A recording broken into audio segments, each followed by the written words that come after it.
Our first topic of this lecture is under subscription of shares. What do you mean by under subscription of shares? Sometimes the number of shares applied by the public is less than the number of shares offered by the company. Such an issue is said to be undersubscribed. For example, RAM Limited issued 20,000 shares for ₹10 each, and applications were received 80,000 shares and all were accepted. तो sir ये बताइए कि under subscribe कैसे हुआ। For example मैंने बताया कि Ram limited ने कितने शेयर इशू किए थे, 20,000 शेयर इशू किए, ठीक है। तो पब्लिक द्वारा कितने शेयर्स के लिए एप्लीकेशन आना चाहिए था, 20,000 के लिए आना चाहिए, लेकिन आया कितने के लिए, 18,000 शेयर्स के लिए एप्लीकेशन रिसीव हुए। तो जितने शेयर इशू किए थे उनसे कम शेयर्स के लिए एप्लीकेशन मिला, तो this is known as under subscription of shares. Now the next topic is calls in arrears. It often happens that some shareholders fail to pay the amount of allotment or call when it becomes due. This is known as calls in arrear. कई बार क्या होता है कि जब allotment और call का amount due होता है तो सम शेयरहोल्डर्स फेल हो जाते हैं पेमेंट करने पर, और this is known as calls in arrears. इसे क्या कहा जाता है, कॉल्स इन अर्लियर कहा जाता है. और इस सिचुएशन से डील करने के लिए वी हैव टू मेथड्स. कितने मेथड है हमारे पास इस सिचुएशन को डील करने के लिए? There are two method to deal with this situation. First is without opening calls in earlier account and the next one is opening calls in earlier account. तो first we will study without opening calls in earlier account. Under this method there is no need to open calls in earlier account. इस method के अंदर there is no need to open calls in earlier account. In such A case, इस case में क्या होगा, जो भी actual amount हमें रिसीव होगा शेयर होल्डर से, उसे क्या कर दिया जाएगा, क्रेडिट कर दिया जाएगा टू कॉल अकाउंट. इसे कहाँ क्रेडिट कर दिया जाएगा, कॉल अकाउंट में क्रेडिट कर दिया जाएगा. And the call account will show, और कॉल अकाउंट क्या शो करेगा, डेबिट बैलेंस शो करेगा, which is equal to the unpaid amount of the call. कैसे सर, वो हम प्रैक्टिकल से समझेंगे अभी, ठीक है. लेकिन ऑन सब्सिक्वेंट डेट पर जब अनपेड अमाउंट हमें रिसीव होगा तो बैंक अकाउंट को हम डेबिट कर देंगे और रिलेवेंट कॉल अकाउंट को हम क्या कर देंगे, क्रेडिट कर देंगे. तो यहाँ देखिए एग्जाम्पल समझते हैं. Vikas limited made first call of ₹2 per share on it's 10,000 shares, ठीक है. एक शेयर होल्डर था जिसके पास कितने शेयर्स थे, 500 शेयर्स. डिड नॉट पे the first call, but when the company made final call of ₹3 he paid all his earlier. क्या हुआ कि उन्होंने जिस शेयर होल्डर के पास 500 शेयर्स थे उन्होंने फर्स्ट कॉल का पेमेंट नहीं किया, लेकिन जब उसे फाइनल कॉल का अमाउंट पे किया तो उसके साथ उसने क्या कर दिया, फर्स्ट कॉल का जो अर्लियर था वो पेमेंट कर दिया. तो first we will talk about without opening calls in earlier account. इसमें हम calls in earlier account open नहीं करेंगे. तो फर्स्ट एंट्री हमारी कौन सी होगी, फर्स्ट कॉल मंगवाने की. Share first call account due करने की एंट्री है. Share first call account debit to share capital account. ₹2 share से 10,000, 2 का शेयर था, 10,000 शेयर थे, तो कितना हुआ, 2 इंटू 10,000 डेली 20,000, ठीक है. नाउ रिसीव करने की, मनी रिसीव करने की और first call bank account debit to share first call account. तो आप बोलोगे सर ये तो अर्लियर था ना, रिसीव का हुआ अमाउंट. तो देखिए क्या लिखा हुआ है इसमें कि actual amount received from the share holder is credited to the call account. जो भी एक्चुअल अमाउंट रिसीव होना था उसे क्या कर देंगे, कॉल अकाउंट में क्रेडिट कर देंगे. कॉल अकाउंट में क्या कर दिया, क्रेडिट कर दिया. And the call account will show a debit balance equal to the unpaid amount of the call. और कॉल अकाउंट क्या शो करेगा, डेबिट बैलेंस शो करेगा equal to the, and call account will show a debit balance of debit balance equal to the unpaid value of shares, ठीक है. लेकिन जब हमें क्या रिसीव होगा, सब्सिक्वेंट डेट पर when unpaid amount is received, subsequent date पर जब अनपेड अमाउंट हमें क्या होगा, रिसीव होगा, तो बैंक अकाउंट को क्या कर देंगे, हम डेबिट कर देंगे. क्योंकि हमें शेयर रिसीव कब हो रहा है, ये जो अर्लियर का अमाउंट कब रिसीव हो रहा है, हमें फाइनल कॉल के टाइम पर रिसीव हो रहा है. तो इसमें बैंक अकाउंट को तो क्या कर देंगे, डेबिट कर देंगे, और रिलेवेंट कॉल अकाउंट को क्या कर देंगे, हम क्रेडिट कर देंगे. ये लो, आएगा समझ में. अगर ये एक कंबाइन एंट्री है, अगर इसकी एक सेपरेट एंट्री करते हैं तो ये एंट्री होगी bank debit to share first call account, ठीक है, वो कितने से होगी 1000 रुपीज़ से। ये हमें कॉल का अकाउंट कब रिसीव हो रहा है, फाइनल कॉल के टाइम पर। और एक एंट्री और होगी, bank account debit to share final call account, that is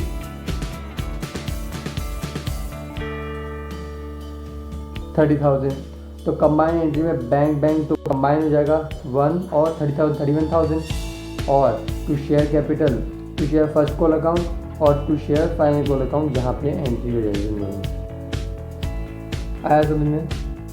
now the next one is by opening calls in arrear account. जो हम जो करने जा रहे हैं वो सेकंड मेथड है, bye opening calls in arrear account. इसमें क्या करेंगे, under this method calls in arrear account को क्या किया जाएगा, ओपन किया जाएगा, and this account is debited. इस अकाउंट को क्या कर देंगे हम, डेबिट कर देंगे। ये देखिए, कॉल्स इन अरियर अकाउंट को हमने क्या कर दिया, डेबिट कर दिया। This account will be debited when some amount of allotment और कॉल इज नॉट रिसीव। जब कोई अलॉटमेंट या कॉल का अमाउंट रिसीव नहीं होगा तो हम इस अकाउंट को क्या कर देंगे, डेबिट कर देंगे।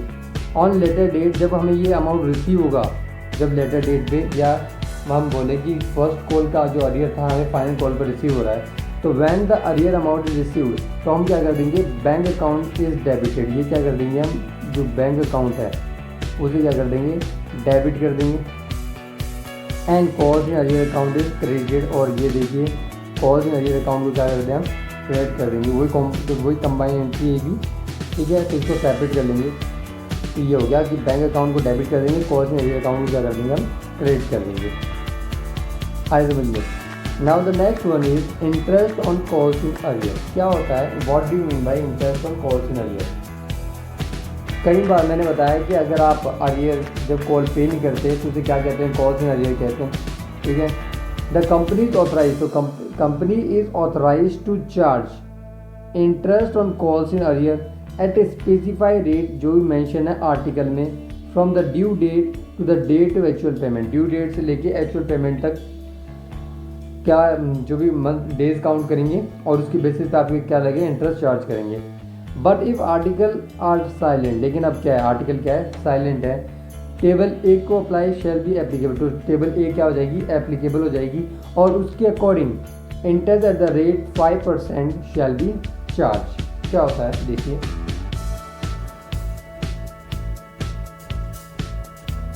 यहाँ समझते हैं। किसी शेयर होल्डर ने, मान लो ए है, ये ए शेयर होल्डर, इसके पास 10,000 शेयर्स हैं, ये फेल हो गया टू पे कॉल्स, फेल टू पे कॉल्स। तो अब क्या होगा, इसे क्या कहा जाता है, कॉल्स इन अरियर कहा जाता है, ठीक है। ऐसा तो है नहीं कि ये पेमेंट करेगा ही नहीं, ये पेमेंट करेगा। फर्स्ट कॉल का अमाउंट कब पेमेंट कर रहा है, अगर मानो ये फर्स्ट कॉल का जो अमाउंट था, ये इसने कहा कि मैं फर्स्ट कॉल का अमाउंट जो है मैं सेकंड कॉल के टाइम पर पेमेंट कर दूँगा, ठीक है।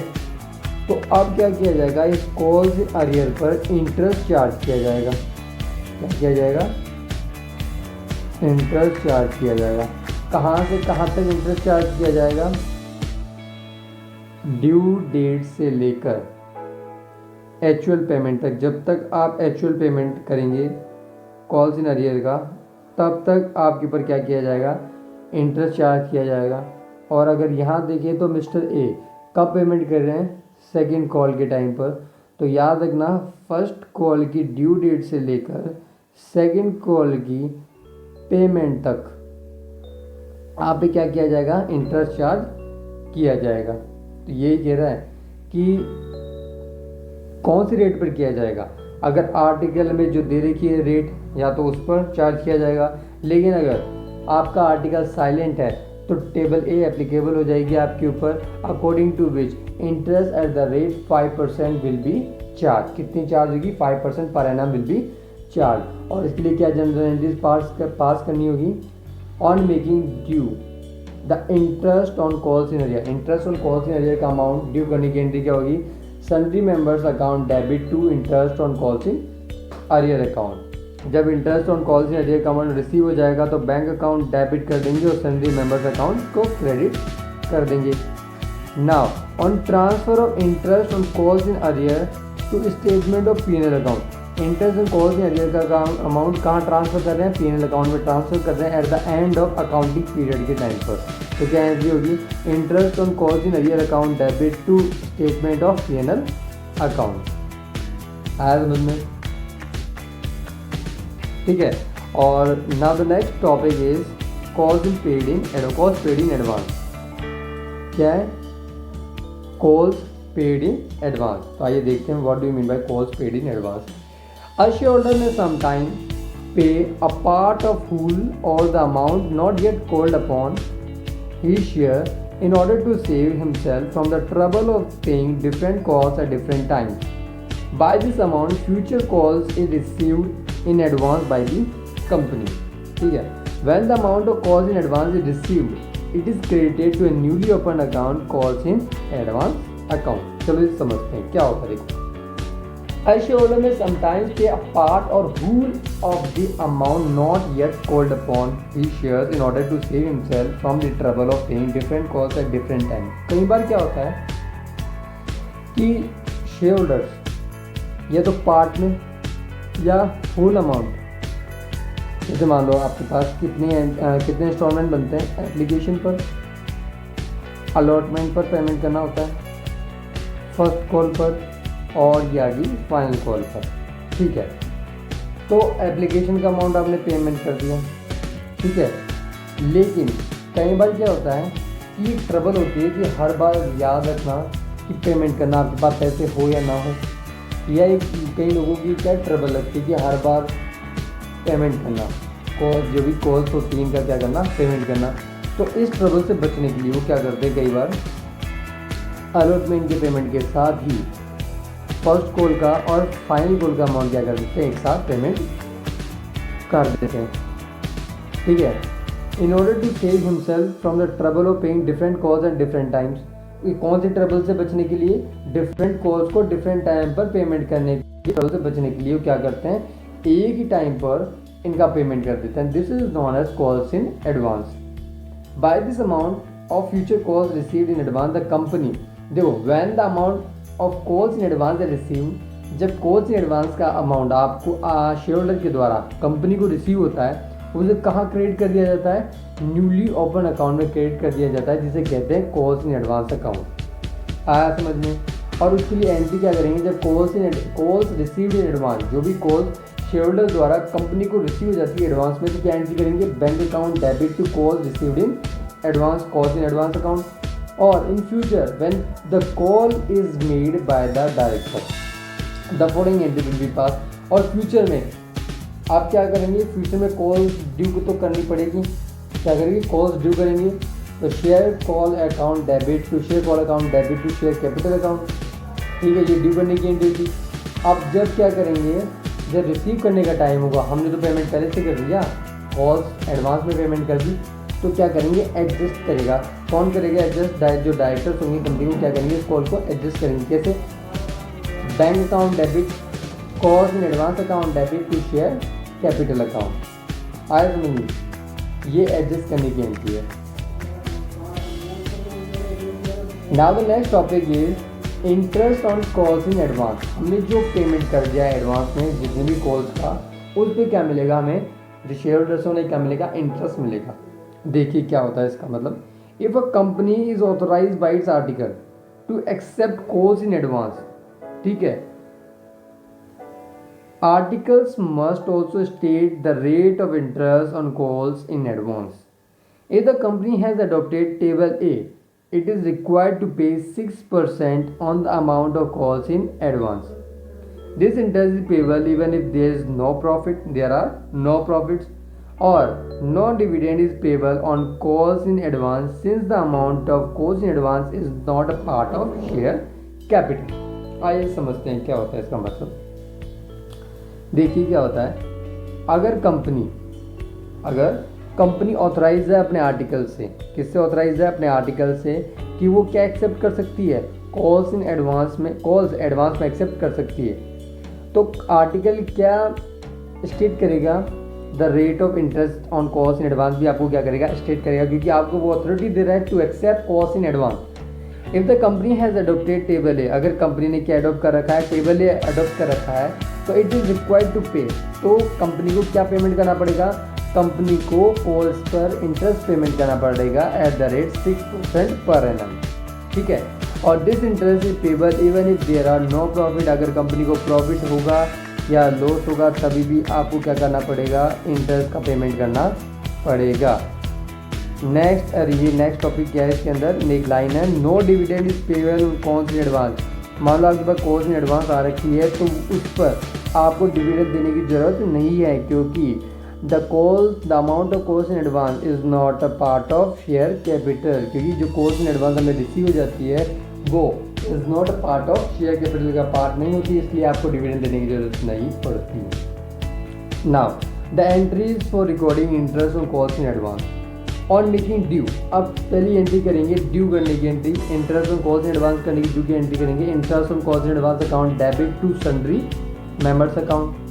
अब इंटरेस्ट ऑन कॉल्स इन एडवांस का पेमेंट करेंगे sundry members account debit to bank, और ट्रांसफ़र करेंगे interest on calls advance to statement of PNL में, क्योंकि ये कंपनी के लिए क्या होता है, इस तरह से अगर हम माने तो ये कंपनी द्वारा जा रहा है तो कहाँ चार्ज करेंगे, पीएनएल अकाउंट में चार्ज करेंगे, statement of PNL account debit to interest on calls in advance account. Now let's understand interest on calls in advance with an example.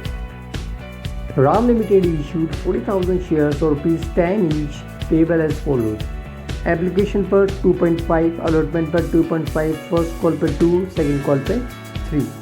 Application का जो अमाउंट रिसीव होगा कब हो रहा है, 1 मई 2005 को, अलॉटमेंट का 1 जुलाई, फर्स्ट कॉल का 1 अक्टूबर और सेकंड कॉल का 1 फेब, ठीक है।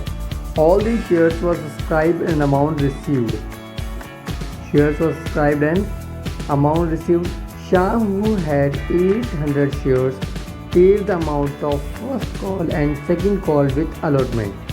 श्याम जिसके पास क्या है 800 शेयर्स है, उसने क्या किया है, जो एप्लीकेशन का अमाउंट पे कर दिया, ठीक है, अलॉटमेंट का अमाउंट पे कर दिया, और उसने क्या किया, जो फर्स्ट और जो फाइनल कॉल का अमाउंट है उसको अलॉटमेंट के साथ ही क्या कर दिया, उसका पेमेंट कर दिया, ठीक है।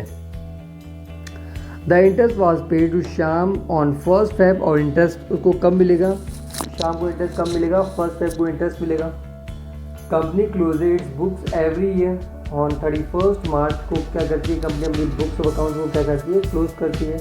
Pass journal entries the books of company. Now journal of Chandra limited, Ramchandra limited. Now सी,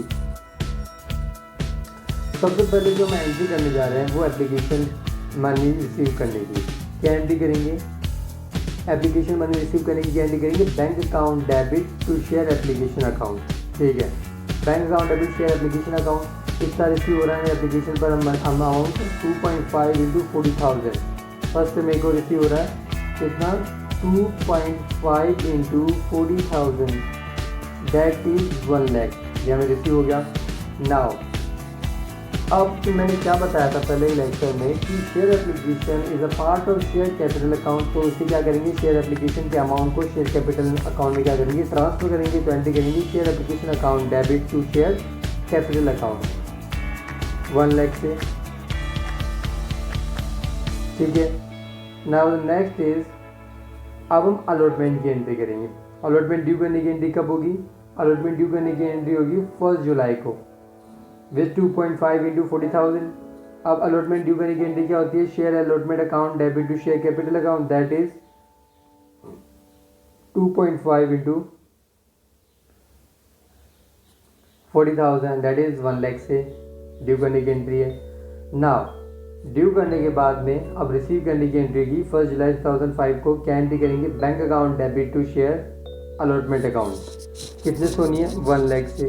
लेकिन सर ये किसकी एंट्री आ गई, ये कॉल्स इन एडवांस की एंट्री है, सर यहाँ कैसे, तो यहाँ ऐसे कि आपने क्या किया था, एक श्याम जी थे, उन्होंने 800 शेयर के शेयर होल्डर थे श्याम जी, उन्होंने क्या किया था, अलॉटमेंट के साथ ही फर्स्ट कॉल का अमाउंट क्या कर दिया था, पेमेंट कर दिया था, और सेकंड कॉल का अमाउंट भी क्या कर दिया था, उन्होंने पेमेंट कर दिया था। तो यहाँ देखिए अलॉटमेंट पे क्या क्या रिसीव होगा। अलॉटमेंट पर आपको जब मनी रिसीव होगी तो अलॉटमेंट की भी रिसीव होगी, that is 40 × 2.5, that is 1 lakh आपको रिसीव होगा। फिर फर्स्ट कॉल पर जो श्याम जी थे, उन्होंने 800 शेयर होल्डर थे, उनके पास 800 शेयर थे, उन्होंने क्या किया, फर्स्ट कॉल पर जितना अमाउंट ड्यू था 800 शेयर, तो ₹2 पर शेयर, दैट इज 1600, और सेकंड कॉल का अमाउंट कितना था, 800 × 3 पर शेयर, दैट इज 2400। टोटल हुआ 4000 का अमाउंट आप श्याम जी ने कहाँ पेमेंट कर दिया, अलॉटमेंट के साथ ही पेमेंट कर दिया।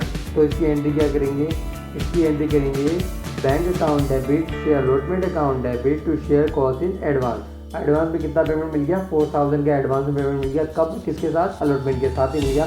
तो एंट्री कर देंगे 1,04,000 से।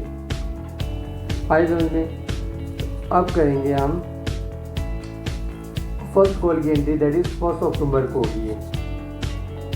यहाँ देखिए शेयर फर्स्ट कॉल ड्यू करने की एंट्री करेंगे, share first call account debit to share capital account, that is 2 × 40,000 से करेंगे।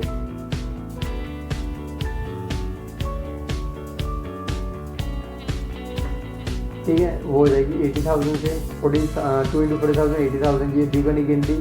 अब रिसीव करने की एंट्री करेंगे bank account debit to share first call account. तो सर ये कौन से एडवांस कैसे आ गया, देखिए आपने क्या किया था, आप कितने रुपये, कंपनी कितने रुपये मंगवा रही है शेयर होल्डर से, 80,000 शेयर मंगवा, 80,000 रुपीज़ मंगवा रही है। लेकिन एक शेयर होल्डर था जिसका नाम था श्याम जी शेयर 800 शेयर के होल्डर थे, उन्होंने क्या किया, ₹2 जो का पेमेंट करना था, फर्स्ट कॉल पे पेमेंट करना था, ₹2 पर शेयर, दैट इज 1600 का जो पेमेंट फर्स्ट कॉल पे पेमेंट करना था उन्होंने अलॉटमेंट के साथ ही क्या कर दिया, कंपनी को पे कर दिया। ठीक है, तो कंपनी को 1600 का पेमेंट तो पहले से रिसीव हो गया, 80,000 में से कंपनी को 1600 का पेमेंट पहले से रिसीव हो गया, तो कंपनी कितने रुपये और मांग सकती है, 78,400 कंपनी को और पेमेंट करना है। आया समझ में। Now the next entry is share second and final call account की एंट्री करनी है।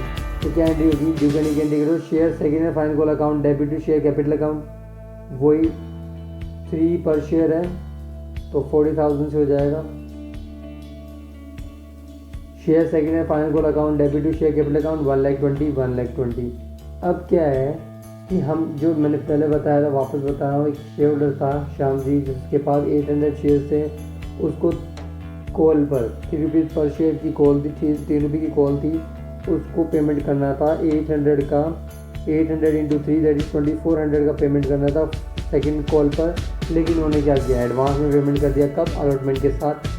तो अब कंपनी कितने रुपए के लिए पेमेंट मांग रही थी, 1,20,000 के लिए मांगना था, लेकिन कंपनी को पहले से कितना रिसीव हो गया, 2400 का, मतलब फाइनल कॉल पे कितने रुपीज़ मांग रही थी कंपनी, 1,20,000, लेकिन कंपनी को 2400 का पेमेंट पहले से रिसीव हो गया। तो अब कंपनी कितने रुपये और मांग सकती है, 1,17,600 का पेमेंट और मांग सकती है, that is bank account debit और in advance account debit to share second and final call account. अब क्या करेंगे,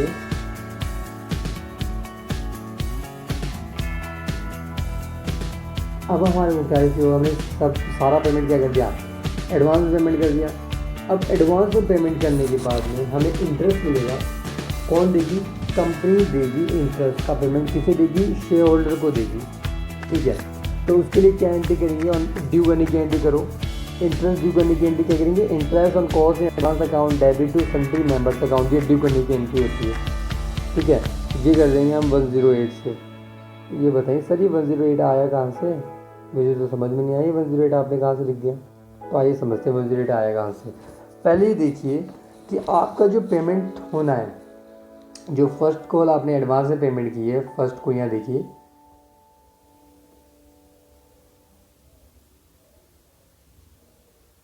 जो फर्स्ट कॉल का अमाउंट आपका पेमेंट होना है, फर्स्ट कॉल का, वो कब होना है आपको पेमेंट, वो आपको होना है 1 अक्टूबर को। ठीक है, 1 अक्टूबर को आपको क्या होना है, पेमेंट होना है। लेकिन आपने इसका पेमेंट कब कर दिया, अलॉटमेंट के टाइम। मतलब कब कर दिया, अलॉटमेंट के टाइम पेमेंट किया, मतलब 1 जुलाई को ही आपने फर्स्ट कॉल का अमाउंट पेमेंट कर दिया। मतलब कितने महीने पहले पेमेंट कर दिया आपने पेमेंट कर दिया जुलाई, अगस्त और सितंबर। मतलब 3 महीने पहले आपने अलॉटमेंट जो फर्स्ट कॉल का अमाउंट था वो पेमेंट कर दिया। कब, अलॉटमेंट के साथ। फर्स्ट कॉल का अमाउंट अलॉटमेंट के साथ पेमेंट कर दिया, मतलब 3 महीने पेमेंट कर दिया। तो 3 महीने पहले जो पेमेंट किया आपको उसका इंटरेस्ट मिलेगा, और वो भी कितने परसेंट से मिलेगा, 6%, क्योंकि आप टेबल ए को क्या करते हो, एप्लीकेबल होती है आपके ऊपर। तो 1600 इंटू 6% और 3 मंथ, दैट इज़ 24। ठीक है, अब ये मत बोलना सर 1600 आए कहाँ से। 800 शेयर होल्डर था, 2 रुपये की कॉल थी, दैट इज 1600। ओके, फिर क्या हुआ, आपने क्या किया, फिर सेकंड कॉल का अमाउंट कब पेमेंट होना था, 1 फेब को सेकंड कॉल का अमाउंट पेमेंट होना था। लेकिन आपने सेकंड कॉल का अमाउंट कब पेमेंट कर दिया, अलॉटमेंट के साथ। और अलॉटमेंट का अमाउंट कब पेमेंट हुआ है, 1 जुलाई को। तो आपने जुलाई, अगस्त, सितंबर, अक्टूबर, नवंबर, दिसंबर, जनवरी, मतलब 1 2 3 4 5 6 7 मंथ्स पहले आपने उसका क्या कर दिया, पेमेंट कर दिया। तो 7 मंथ्स पहले आपने फाइनल कॉल का अमाउंट का पेमेंट कर दिया अलॉटमेंट के साथ। तो आपको 7 मंथ का क्या मिलेगा, इंटरेस्ट मिलेगा ऑन 800 इंटू 3। कितने की कॉल थी, 3 रुपीज़ की कॉल थी, 2400। तो आपको पेमेंट मिलेगा 2400 से 6% 7 मंथ्स का, दैट इज़ 84। जब हम इन दोनों का टोटल करेंगे तो हमारे पास होता है 108। तो कितने से आप पेमेंट करना, ड्यू करने की एंट्री, इंटरेस्ट ड्यू करने की एंट्री होगी, इंटरेस्ट ऑन कॉल से advance account debit to sundry members account, that is 108 से। अब पेमेंट करेंगे इंटरेस्ट ऑन कॉल से एडवांस का sundry members account debit to bank, that is 108 से। और अब जो इंटरेस्ट को हमने पेमेंट किया है, तो कंपनी के लिए इस तरह से क्या होगा, ये एक्सपेंस होता है। जैसे टाइप चार्ज करेंगे,